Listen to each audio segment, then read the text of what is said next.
Hello friends, welcome to Rose study.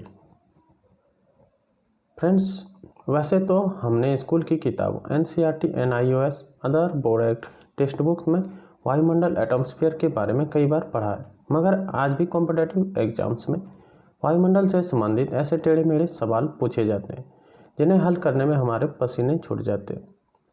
आज हम लोग वायुमंडल से संबंधित कुल 62 महत्वपूर्ण प्रश्नों को देखेंगे, जो कि आपको आने वाले प्रतियोगिता परीक्षा में काफ़ी हेल्पफुल करेगी। तो फ्रेंड्स, चलिए शुरुआत करते हैं। शुरुआत करने से पहले आप लोगों से रिक्वेस्ट है, जो चैनल पर नए हैं चैनल को अवश्य सब्सक्राइब करें, साथ ही साथ बेल आइकन को भी प्रेस करें। इससे आपको आने वाले सभी वीडियो का नोटिफिकेशन मिलता रहेगा। इस तरह के वीडियो को आप देख पाएंगे फ्रेंड्स, और PDF भी डाउनलोड कर पाएंगे। PDF का लिंक आपको डिस्क्रिप्शन बॉक्स में मिल जाएगा और काफ़ी सारे वीडियो का भी लिंक मिल जाएगा। आप देखना चाहते हैं तो देख सकते हैं, और अगर PDF भी डाउनलोड करना चाहते हैं तो डाउनलोड कर सकते हैं। और अगर अच्छा लगे तो लाइक करें, दोस्तों के साथ भी अवश्य शेयर करें। चलिए अब शुरुआत करते हैं। मुख्य बातों को पहले जान लेते हैं फ्रेंड्स, उसके बाद क्वेश्चन आंसर की ओर चलेंगे। वायुमंडल की परिभाषा: पृथ्वी के चारों ओर लिपटा हुआ गैसों का विशाल आवरण, गैंट कवर ऑफ गैसेस, जो पृथ्वी का अखंड अंग है और उसे चारों तरफ से घेरे हुए वायुमंडल एटमॉस्फेयर कहलाता है। क्लियर है फ्रेंड्स? जलवायु वैज्ञानिक क्रिचफील्ड के अनुसार वायुमंडल अपने वर्तमान स्वरूप में 58 से 50 करोड़ वर्ष पूर्व अर्थात कैम्ब्रियन युग में आया। वायुमंडल का भार 5.6 × 10⁻25 टन है। कितना है? 5.6 × 10⁻25 टन है। एवं इसके भार का लगभग आधा भाग धरातल से 5500 किलोमीटर की ऊंचाई पर पाया जाता है। आधुनिक संसाधनों से स्पष्ट होता है कि वायुमंडल की अंतिम ऊंचाई यानी विस्तार 16,000 किलोमीटर से 32,000 किलोमीटर के बीच है। वायुमंडल का 50% भाग इसके 5.1/2 यानी 5.5 किलोमीटर की ऊंचाई से 75% भाग 16 किलोमीटर की ऊंचाई तक एवं 99% भाग 32 किलोमीटर की ऊंचाई तक स्थित है। ठीक है।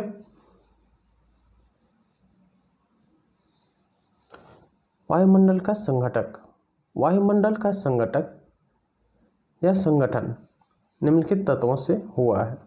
आइए देखते हैं क्या क्या है। गैसें: भौतिक दृष्टि से वायुमंडल विभिन्न गैसों का सम्मिश्रण है। इसमें प्रमुख गैस वायुमंडल के संघटक या संगठन के संदर्भ में महत्वपूर्ण भूमिका निभाते हैं। कौन कौन से हैं? नाइट्रोजन, इसका आयतन देख सकते हैं 78.03% है और स्रोत है जैविक। ऑक्सीजन उसी तरह है 20.99 और इसका स्रोत है जैविक। आर्गन है देख सकते हैं और ये इसका स्रोत है रेडियोलॉजी। कार्बन डाइऑक्साइड 0.03 जैविक और औद्योगिक। हाइड्रोजन है इसमें 0.01 और इसका स्रोत है जैविक प्रकाश रासायनिक। नियोन है 0.0018 और इसका स्रोत है आंतरिक। हीलियम है 0.0005 और इनका स्रोत है रेडियोलॉजी। यह इंपॉर्टेंट गैस है फ्रेंड। ठीक है। अब चलिए क्वेश्चन आंसर करते हैं। आपको कुछ सेकंड का गैप मिलेगा फ्रेंड्स, आप लोग अपने से भी सॉल्व करने के अवश्य प्रयास करिएगा। पहला क्वेश्चन है, पृथ्वी के वायुमंडल का कितना प्रतिशत भाग 29 किलोमीटर की ऊंचाई तक पाया जाता है?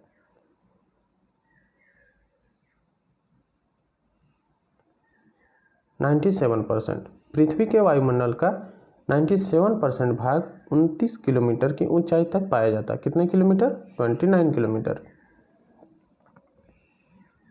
अगला, निम्नलिखित में से कौन सा कथन गलत है? कौन सा कथन? वायुमंडल की ऊपरी सीमा लगभग 10,000 किलोमीटर की ऊंचाई तक है। यह बात सही है। अगला, वायुमंडल का 50% भाग 56 किलोमीटर की ऊंचाई तक सीमित है। अगला, ऊंचाई में वृद्धि के साथ साथ जल वाष्प की मात्रा में वृद्धि होती है। क्या होती है? कमी होती है। अगला, वायुमंडल के निचले स्तर में भारी गैस एवं ऊपरी स्तर में हल्की गैसों की प्रधानता है। इसमें से यह सभी सही है। ऑप्शन सी हमारा राइट आंसर होगा। ठीक है। अगला वायुमंडल का सर्वाधिक अस्थायी तत्व है। कौन सा है अस्थायी तत्व? वायुमंडल का सर्वाधिक अस्थायी तत्व है जलवाष्प। Option D right answer. Next है वायुमंडल में सर्वाधिक कौन सी गैस मिलती है? कौन सी गैस मिलती है अभी हम लोग देखें। Nitrogen. Option C right answer. अगला वायुमंडल में सर्वाधिक मात्रा में विद्यमान अक्रिय गैस कौन सी है? विद्यमान अक्रिय गैस आर्गन है। Option A right answer. अगला वायुमंडल मुख्यतः गर्म होता है। कैसे गर्म होता है? वायुमंडल मुख्यतः गर्म होता है पृथ्वी से विकिरण के द्वारा। Option B right answer. अगला प्रश्न है निम्न में से कौन सा युग्म वायुमंडल की गैसों की बढ़ती मात्रा को दर्शाता है?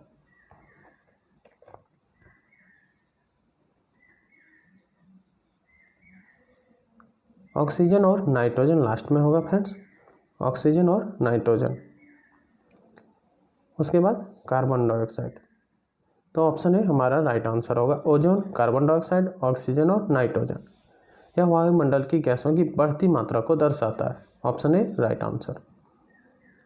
अगला निम्नलिखित में से कौन सी गैस ग्रीन हाउस प्रभाव के लिए उत्तरदायी है? कौन सी है? CO2। CO2 gas green house प्रभाव के लिए उत्तरदायी होता है। Option B right answer. अगला सूर्य की तीव्र किरणों द्वारा झुलसने से वायुमंडल की कौन सी गैस हमारी रक्षा करती है?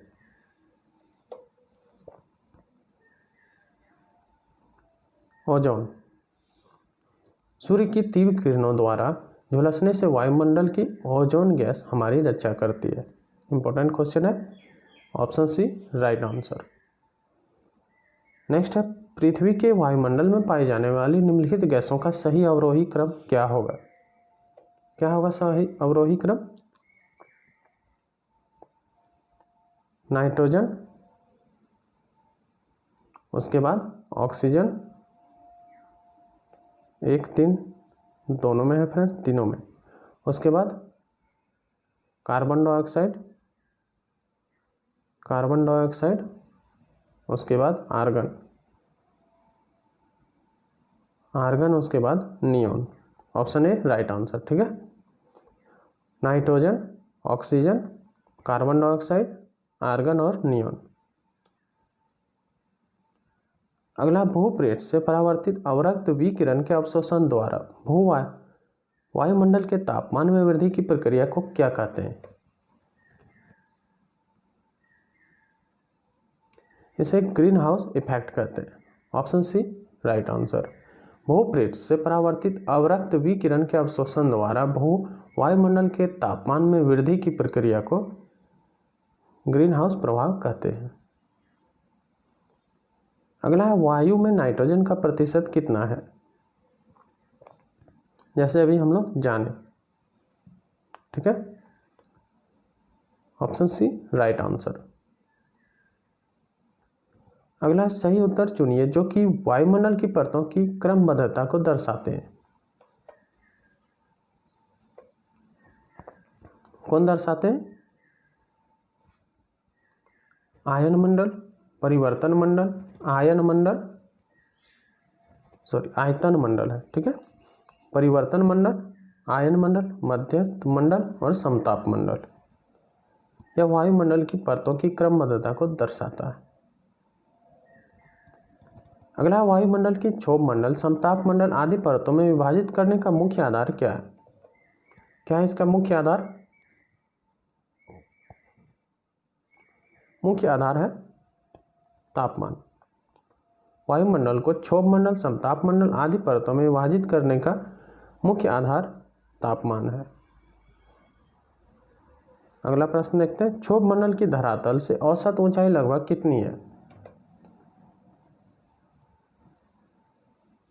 क्षोभ मंडल की धरातल से औसत ऊंचाई है 14 kilometre. Option B right answer.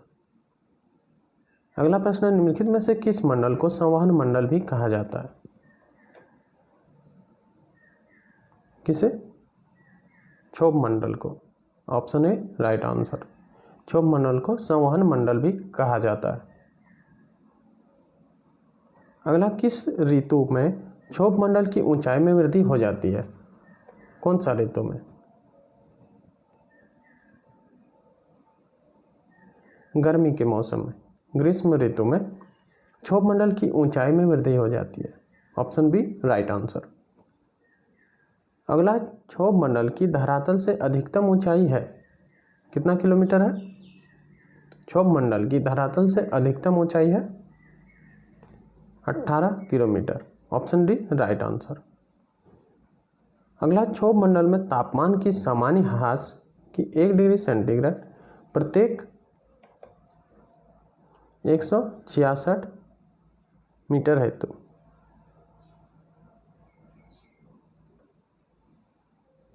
अगला, क्षोभ मंडल वायुमंडल का सबसे तप्त परत है क्योंकि?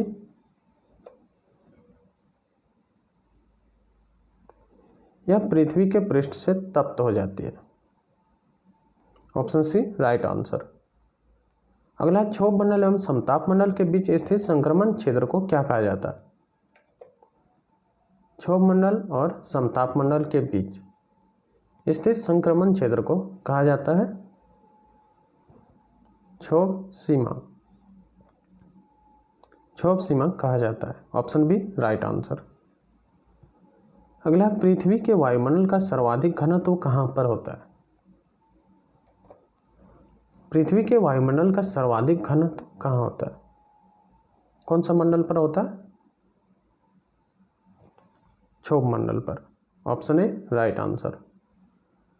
अगला, विविध जलवायु एवं मौसम दशाओं को बदलने वाली सभी महत्वपूर्ण वायुमंडलीय प्रक्रियाएं कहां घटती है? यह घटित होता है क्षोभ मंडल पर। मौसम दशाओं को बदलने वाली सभी महत्वपूर्ण वायुमंडलीय प्रक्रियाएं घटित होती है क्षोभ मंडल पर। अगला, क्षोभ मंडल वायुमंडल का निचला स्तर है जिसकी ऊंचाई भूमध्य रेखा पर होती है कितने मील तक?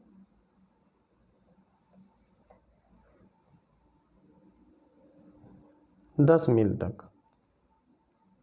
Option A right answer. अगला, मेघ गर्जन वायुमंडल की किस परत में होता है? मेघ गर्जन वायुमंडल की किस परत में होता है? यह होता है फ्रेंड्स क्षोभ मंडल में। Option C right answer. अगला, परिवर्तन मंडल या क्षोभ मंडल में तापमान क्या होता है? यह होता है ऊंचाई के साथ घटता है। Option A right answer. अगला, समताप मंडल है क्या है? यह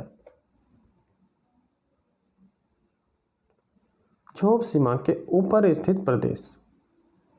option D right answer.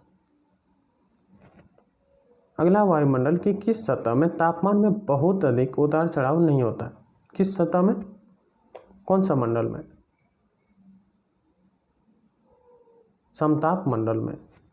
Option A right answer. अगला, ओजोन परत मुख्यतः कहाँ पाई जाती है? ओजोन परत मुख्यतः कौन सा मंडल में पाया जाता है? समताप मंडल में। Option C right answer.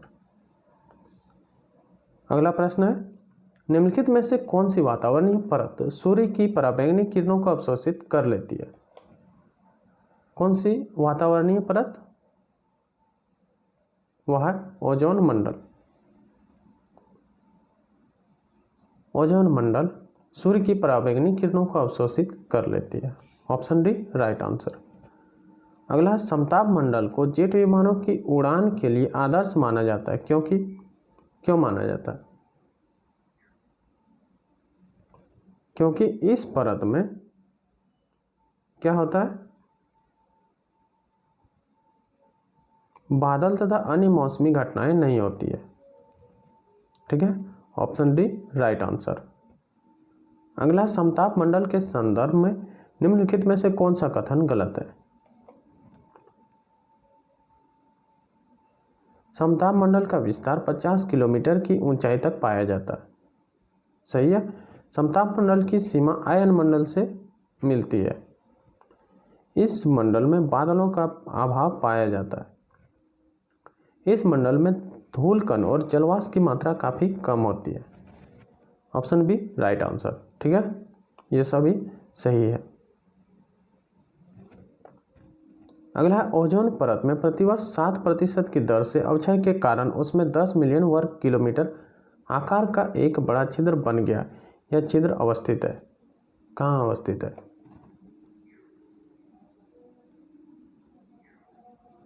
Arctic के ऊपर। Option A right answer. यह छिद्र आर्कटिक के ऊपर अवस्थित है। अगला, वातावरण की वह परत जो रेडियो तरंगों को परावर्तित करती है, कौन सी है? वातावरण की वह परत जो रेडियो तरंगों को परावर्तित करती है, कौन सी है? आयन मंडल है। Option A right answer. अगला, संचार उपग्रह किस वायुमंडलीय स्तर में स्थित होते हैं? संचार उपग्रह किस वायुमंडलीय स्तर में? आयन मंडल में स्थित होते हैं। Option B right answer.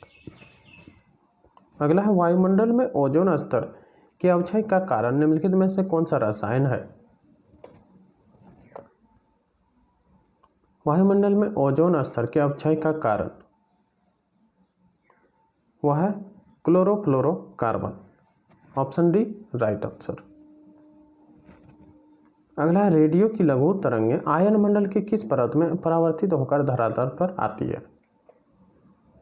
Radio की लघु तरंगें आयन मंडल की किस परत से होकर? एफ परत से होकर परावर्तित होकर धरातल पर आती है। Option C right answer.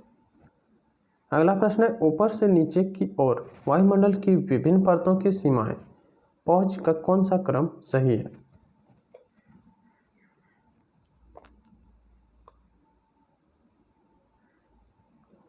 मैग्नीटोपोज, मेसोपोज, स्टेटोपोज और ट्रोपोपोज। यह क्रम सही है। Option A right answer. अगला, वायुमंडल के किस भाग में जलवाष्प की कुल मात्रा का 90% भाग विद्यमान रहता है? वायुमंडल के किस भाग में? क्षोभ मंडल में जलवाष्प की कुल मात्रा का कितना प्रतिशत? 90% भाग विद्यमान रहता है। कहाँ रहता है? क्षोभ मंडल में। अगला, वायुमंडल का कौन सा भाग रसायन मंडल का एक भाग है?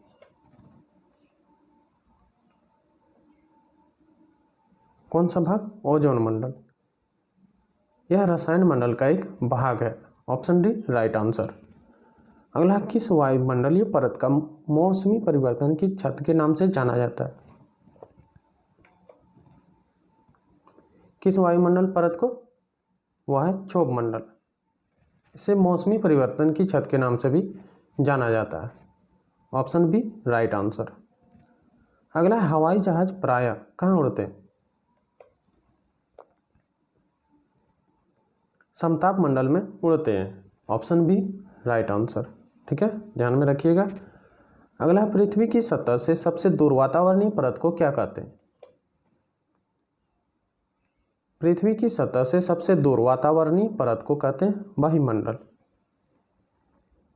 Option C right answer. अगला, पृथ्वी के समीप पाई जाने वाली वायुमंडलीय परत को क्या कहते हैं? ट्रोपोस्फेयर कहलाती है। पृथ्वी के समीप पाए जाने वाली वायुमंडलीय परत को ट्रोपोस्फेयर कहते हैं। Option A right answer. अगला फ्रेंड्स, वातावरण में सबसे ज्यादा ओजोन का संकेंद्रण कहाँ होता है? कौन सा मंडल में होता है? समताप मंडल में होता है। Option C right answer. अगला प्रश्न है, समुद्र तल पर औसत वायुदाब कितना होता है?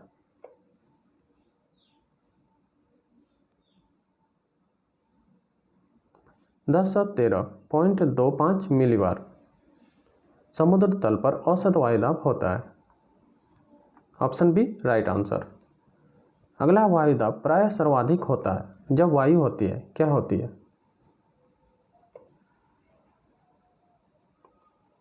जब होती है ठंडी तथा शुष्क। वायुदाब प्रायः सर्वाधिक होता है जब वायु होती है ठंडी तथा शुष्क। Option A right answer. ठीक है। अगला प्रश्न है, वायुदाब में अचानक आने वाली कमी निम्न में से किसका सूचक होती है? किसका सूचक होती है? यह होती है तूफानी मौसम का। Option B right answer. अगला प्रश्न है, सामान्य वायुदाब पाया जाता है, कहाँ पाया जाता है? सागर तल पर पाया जाता है। Option C right answer. अगला प्रश्न है, निम्नलिखित में से कौन सा कथन सत्य है? आइए देखते हैं। सागर तल पर वायुदाब अधिकतम होता है। वायुदाब को मिलीबार में मापा जाता है। किसी भी स्थान पर वायुदाब 2 बार बढ़ता है एवं 2 बार घटता है। इसमें से सभी कथन सही है। Option D right answer. अगला, निम्नलिखित में से कौन सा कथन सही है? इसे भी देखते हैं। वायुदाब के घटने बढ़ने की क्रिया को वायुदाब उच्चावच कहते हैं। दूसरा, वायुदाब में उतार चढ़ाव विषुवत रेखा से ध्रुवों की ओर कम होता जाता है। 60 डिग्री अक्षांश के बाद वायुदाब का दैनिक उतार चढ़ाव नहीं देखा जाता है। इसमें से सभी। Option D right answer. अगला, ग्लोब पर दाब कटिबंधों की संख्या कितनी होती है? ग्लोब पर दाब कटिबंधों की संख्या कितनी होती है? 7 होती है, 7। Option C right answer. अगला प्रश्न है, विषुवतीय निम्न दाब पेटी का विस्तार विषुवत रेखा के दोनों ओर कितने अक्षांश तक मिलता है?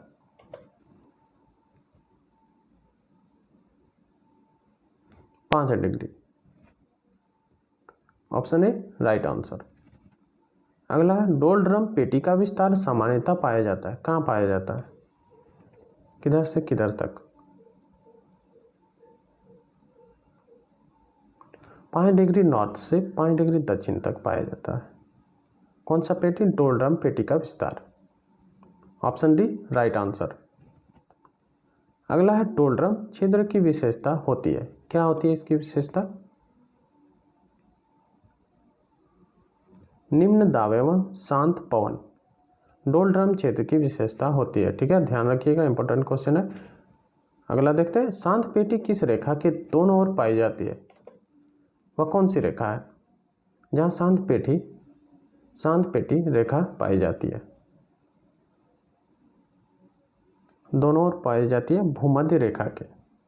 Option A right answer. अगला, विश्व के सभी उष्ण मरुस्थल निम्न में से किस पेटी में स्थित है?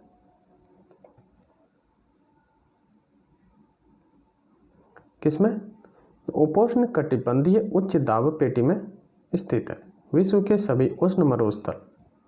Option B right answer. अगला, वायुमंडल में ट्रोपोस्फेयर के ऊपर कौन सी परत पाई जाती है? वायुमंडल में ट्रोपोस्फेयर के ऊपर कौन सी परत पाई जाती है? स्ट्रेटोस्फेयर पाई जाती है। Option A right answer. अगला, ओजोन परत पृथ्वी से करीब ऊंचाई पर है, कितना किलोमीटर की? 20 किलोमीटर की। ओजोन परत पृथ्वी से करीब ऊंचाई पर है 20 किलोमीटर की। Option D right answer. अगला, जेट धाराएं प्रायः कहाँ पाई जाती है? जेट धाराएं प्रायः पाई जाती है कौन से सीमा में या मंडल में? क्षोभ सीमा में। Option B right answer. अगला, पृथ्वी के ऊपर मौजूद वायुमंडलीय परतों की संख्या है, कितनी है? 5 है, 5। पृथ्वी के ऊपर मौजूद वायुमंडलीय परतों की संख्या है 5। Option B right answer. अगला, वायुमंडल के संदर्भ में निम्नलिखित कथनों में से कौन सा कथन सही है?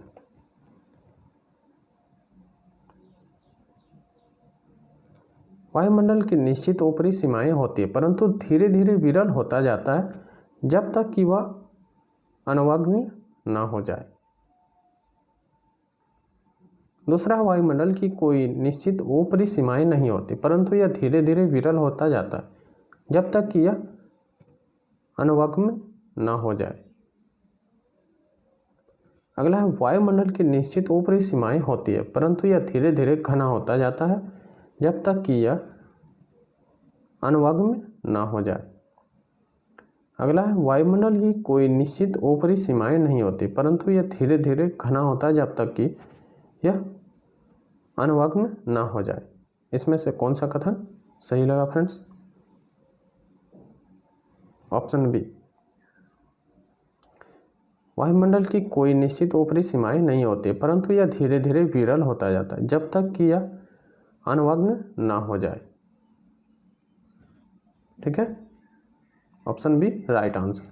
तो फ्रेंड्स, ये आते 62 महत्वपूर्ण प्रश्न और उसके उत्तर भी तो हम लोग क्लियर कर लिए। तो उम्मीद करते हैं फ्रेंड्स आपको वीडियो अच्छा लगा होगा। फ्रेंड्स, वीडियो अगर अच्छा लगा हो लाइक करें, दोस्तों के साथ शेयर करें और कमेंट करके बताएं आपको वीडियो कैसा लगा। साथ ही चैनल पर पहली बार आए तो चैनल को अवश्य सब्सक्राइब करें और सपोर्ट भी दें। मिलते हैं नेक्स्ट वीडियो में, तब तक के लिए जय हिंद।